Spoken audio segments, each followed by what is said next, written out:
Pemirsa, Bali dipastikan akan menerima lebih banyak kunjungan kapal pesiar pada tahun 2026.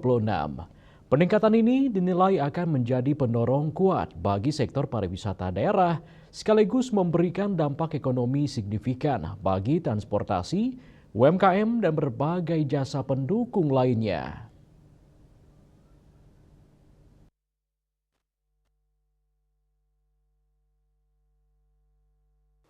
Dengan jumlah kapal yang semakin bertambah, posisi Bali sebagai destinasi wisata bahari internasional diperkirakan akan semakin kokoh.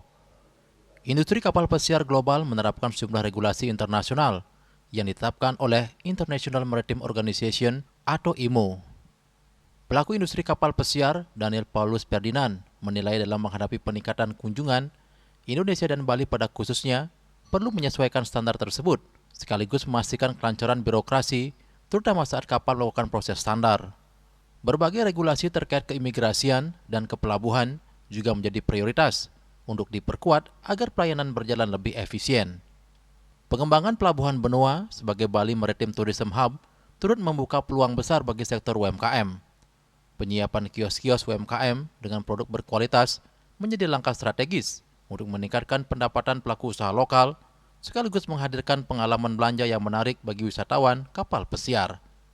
Upaya ini diharapkan dapat memberi nilai tambah bagi ekosistem pariwisata Bali secara keseluruhan.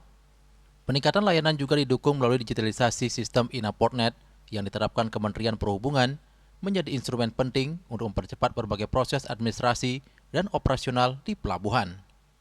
Dalam industri kapal pesiar atau industri perkapalan, khususnya shipping industri ya, ada beberapa memang regulasi yang dikeluarkan atau disepakati secara internasional. Biasanya dikeluarkan oleh IMO atau International Maritime Organization.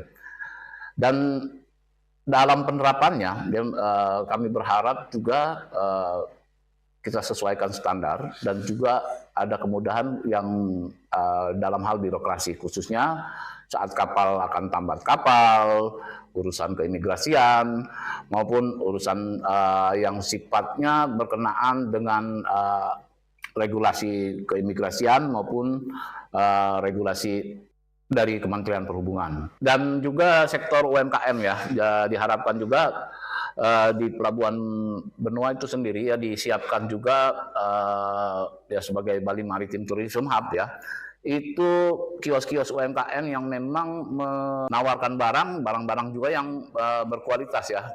Saya rasa itu sangat berguna sekali khususnya bagi para pelaku-pelaku UMKM ya untuk bisa menambahkan hasil dan digitalisasi yang jelas ya untuk mempercepat sebenarnya layanan itu ya.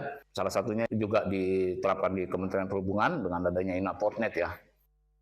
Dengan persiapan yang terus dimatangkan, Bali diharapkan mampu memberikan pelayanan terbaik bagi kedatangan kapal pesiar internasional. Kehadiran wisatawan dalam jumlah besar diproyeksikan memperkuat ekonomi daerah sekaligus menegaskan Bali sebagai gerbang utama pariwisata maritim Indonesia. Yana, Bali TV.